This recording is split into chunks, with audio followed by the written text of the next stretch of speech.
DCFM 88.9, 28 to 11 right now, and Mathew Dickerson, Mayor, good morning. Hey, good morning, Richard. Great to be chatting to you again. Yes, indeed. We had breakfast together on Saturday morning with the Consulate General from Bangladesh, very pleasant, and a very pleasant man. Unfortunately, he leaves that position in 2 months to go back home for his next position, which he thinks is Denmark. Yeah, right. I think he quite enjoyed being in Australia, so I'm sure he'd love to stay here a bit longer. He did. He really did. He said, I've been here for a drought, a bushfire, and now a flood. And now he's got to go home. And now he's got to go home. He did say, though, that Bangladesh have in place, and this is something I think the state government should take note of, emergency situations, because they have floods every year there on their lowland, and they're quite organised. So maybe that's something the New South Wales government should pick up on. We're not here for that. No. We're here for committee meetings. Now, you told me about Ampere. Is that how you pronounce it? I think it is AMPYR, so Ampere. Ampere, yep. Yeah. So they're building a battery down in Wellington. Now, Wellington's obviously part of the renewable energy zone. The state government's declared a number across the state. This is the first one they've had up and active and running, and we already know we've got the 33 wind turbines there with the Badenga wind farm. We've got various solar farms down there, and people quite correctly say, well, the sun doesn't shine at night, so solar's useless, or the wind doesn't blow all the time, so turbines are useless. Well, we're going to have to transition away from coal. That's a fact of life. So what you need is some consistency in that power. So most places that are putting in wind turbines, solar farms, are probably going to have some sort of battery infrastructure, maybe as a part of that development or as a separate development. So Ampere is developing that battery. I've already been down there and looked at the site there for where that development will go. Council's not the consent authority. It's a state significant development, so it'll go through the state government, but they're obviously keen to make sure Council's aware of what's happening and just across the whole process that's occurring there. So they came and presented to us last week, and one of the things that I think is real interesting there, Richard, is that you've got companies like BP and Shell who, as soon as you hear those names, you immediately associate those with oil. And you also associate BP and Shell as competitors. They're trying to sell fuel, they're trying to process oil, and they're arch competitors. Well, BP owns one of the solar farms down at Badenga or around the Wellington area, and the battery that's being put in by Ampere, that will be funded and run by Shell. Now, the really interesting part there is that they will have an agreement between those two organisations where BP will sell Shell excess power when they're generating it in the middle of the day from their solar farm, so they've got battery in the power. Power in the battery. And then when they need that power at other times during the day, when the solar farm needs it, then they'll sell it back from the battery back to the solar farm. So you've got BP and Shell, arch competitors, working together to actually deliver renewable power. That sounds very strange, but this is the world we're living in, Richard. Indeed. And I noticed that Sony and Hyundai are combining together to put together a decent electric car. We won't go down. Sony Honda. Honda, I mean, Honda, yeah. Shonda, I'm calling it. Yeah, Shonda. Okay. So just briefly on that, so that renewable power around there, Ampere will develop that battery. It'll be a very large battery down there, and obviously, again, that'll be great for short-term economy, about 100 jobs for 18 months, roughly around about that. We want to see jobs long-term as well, but that's good from a short-term perspective. But that whole precinct down there, the renewable energy zone around there, for the projects that are already in the ground and the ones that are already being approved and going forward, we will power, from our little zone there, 1.35 million homes in this state. There's only 3 million homes in this state. So we'll be making a significant contribution to the power that we need across the state, all from that renewable area and all from that Wellington area. Will our electricity prices go down? Logically, they have to. If you compare what would happen if you kept burning coal, because let's face it, coal, it might be cheaper because you've already got coal-fired power plants there now, but you've got to keep paying for coal every day when you're shoveling coal into a coal-fired power plant.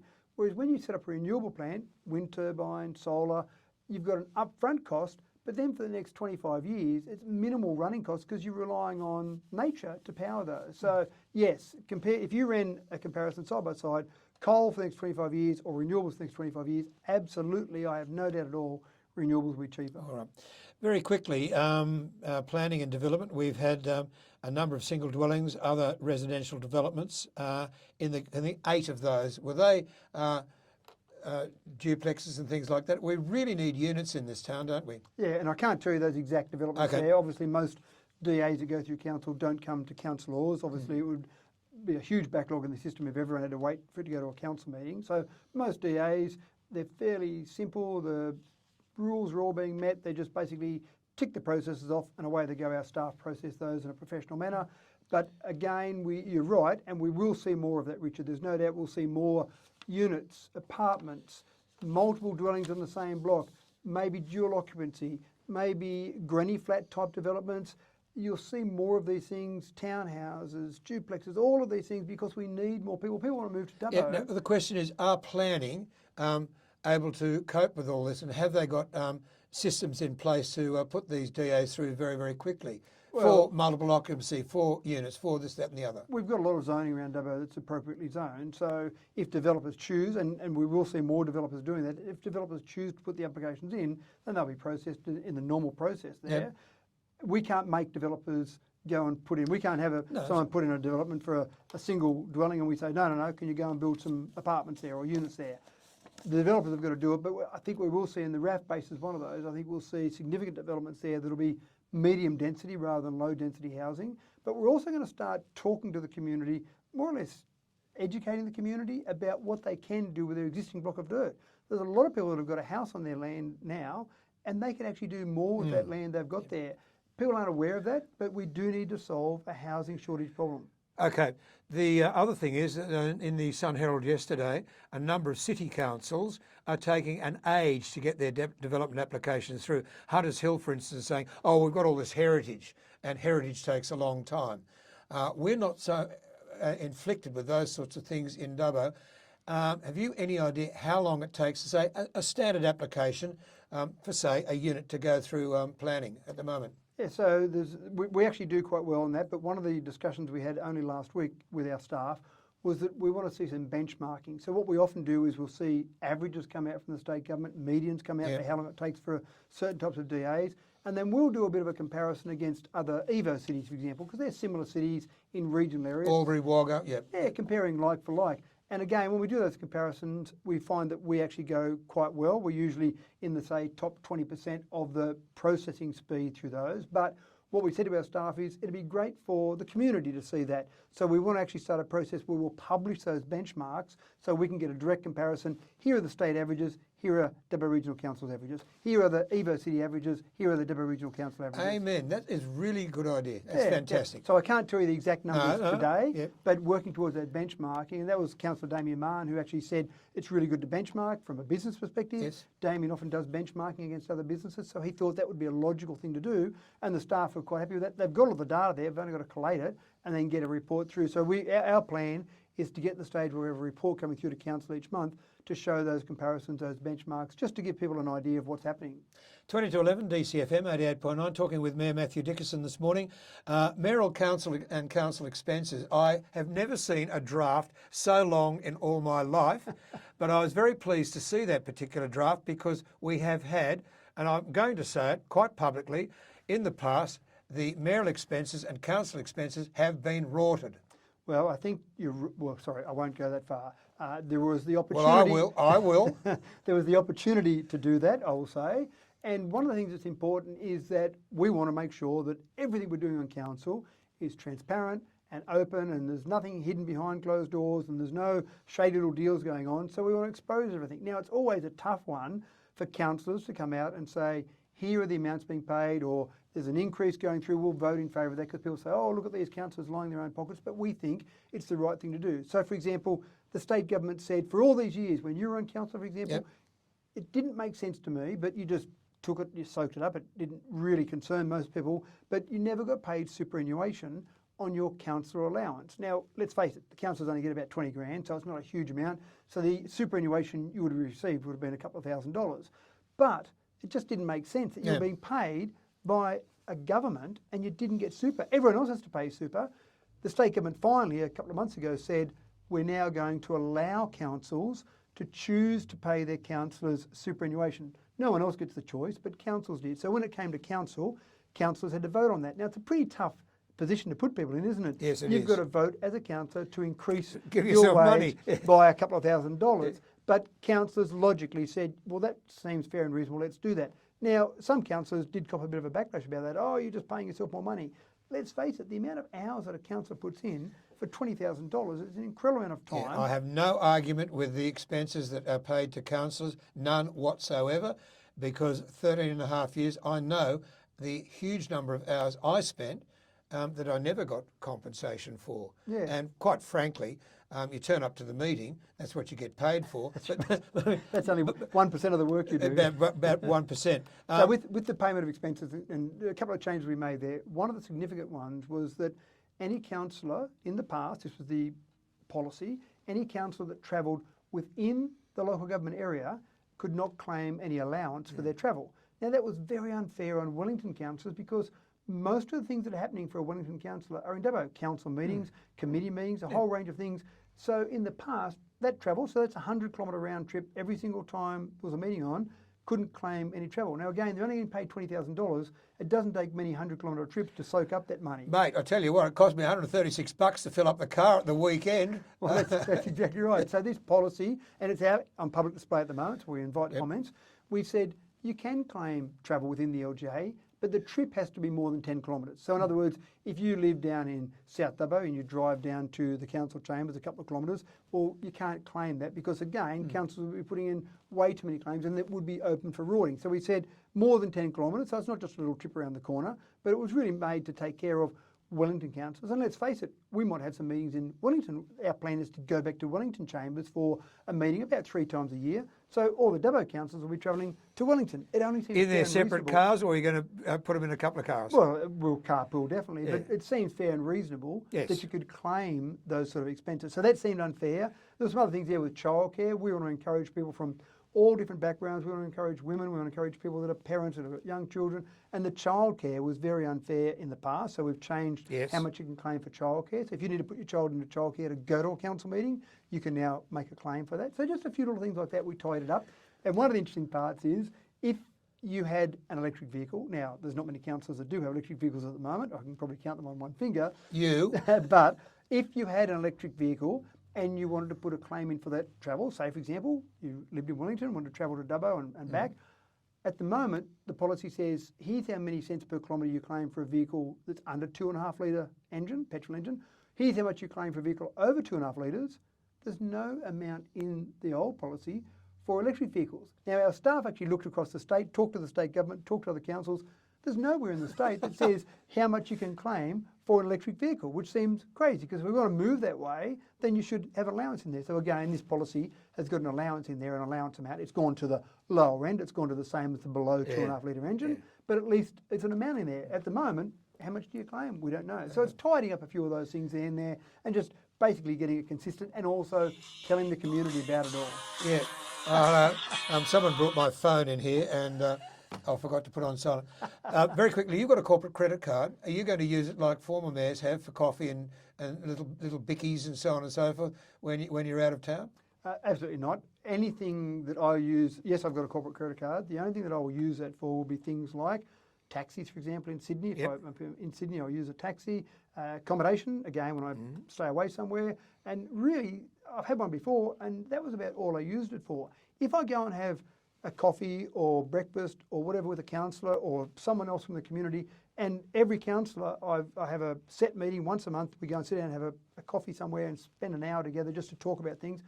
I pay for that myself, or sometimes the other councillor will pay for it, but it's never charged back to council. It's not appropriate for council to pay for me to have a coffee, for example. When I'm away, I go to the gym when I'm at a motel. If there's gym fees, I pay for that personally. I don't think the community of Dubbo should be paying for me to go to the gym. But I live with the fact that they can pay for me to have somewhere to sleep at night when I'm staying overnight somewhere. And I think that's fair and reasonable. But going to the gym or going to a cafe, that type of thing, I don't think that's reasonable. So no, I don't ever charge those things, and I don't have any intention to charge those things in the future. And as you know, you can look at the entire corporate credit card history. You can make that request of council, and I have no problems at all. Mine being exposed to everyone, you won't see much on there, but what you will see will be things like taxis and motels. Yeah. Well, I tell you what, I made a gipper on a former mayor, and the number of coffees and biscuits and tea breaks, and it was a rort. Yeah, look, it's just not appropriate in my opinion. I agree.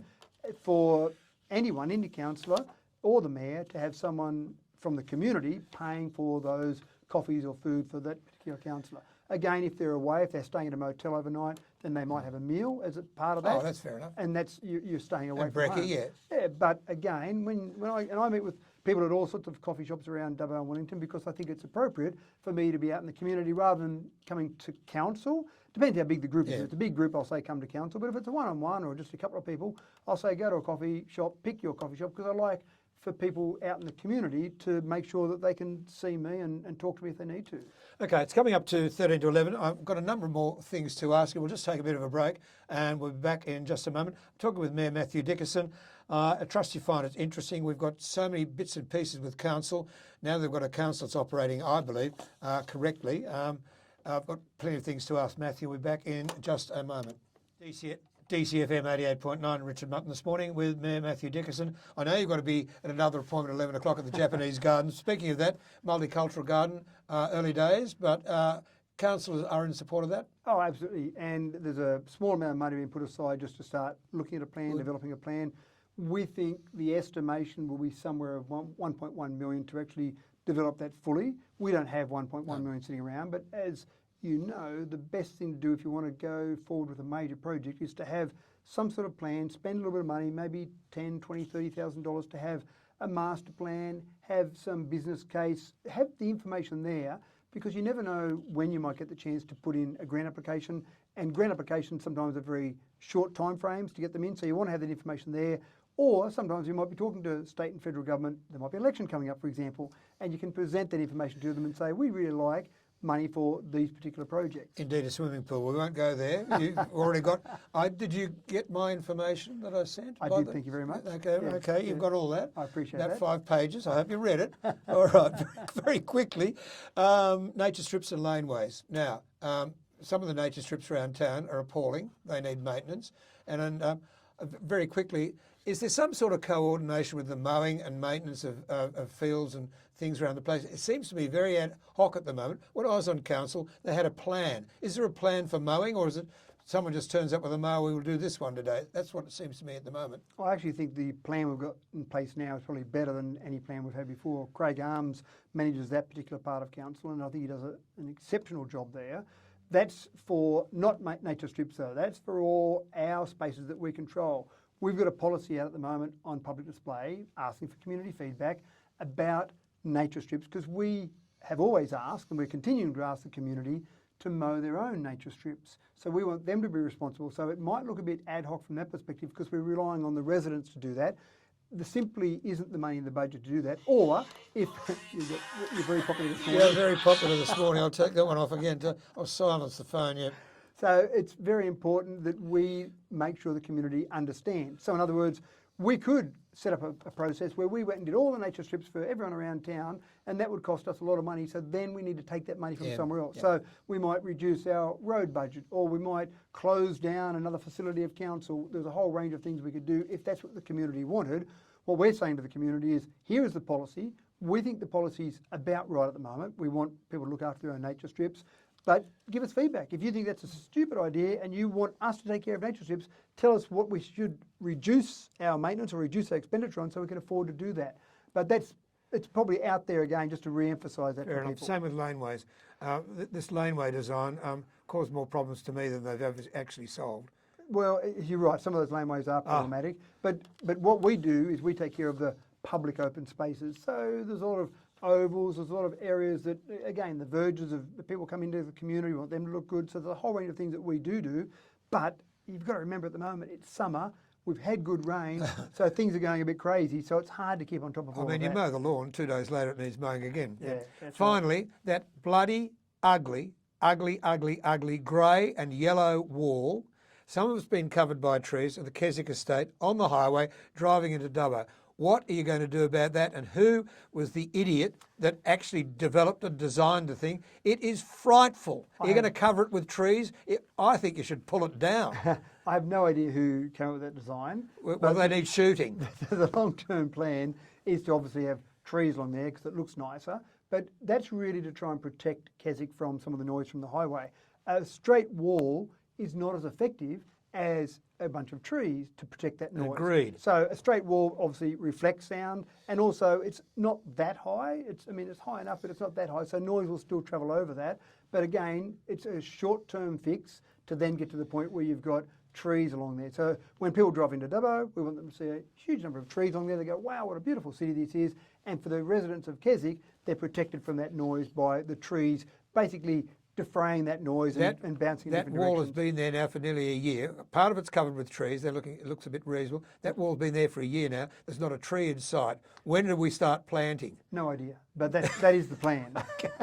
That is the plan. That's the plan. On that note, I better let you go because you've got to be at the Japanese Gardens 11. Matthew, thank you very much for coming in this morning My pleasure. and telling us what is going on in council. We'll see you after the meeting and we'll find out more. Excellent. Thanks, Richard. Okay, this is DCFM 88.9.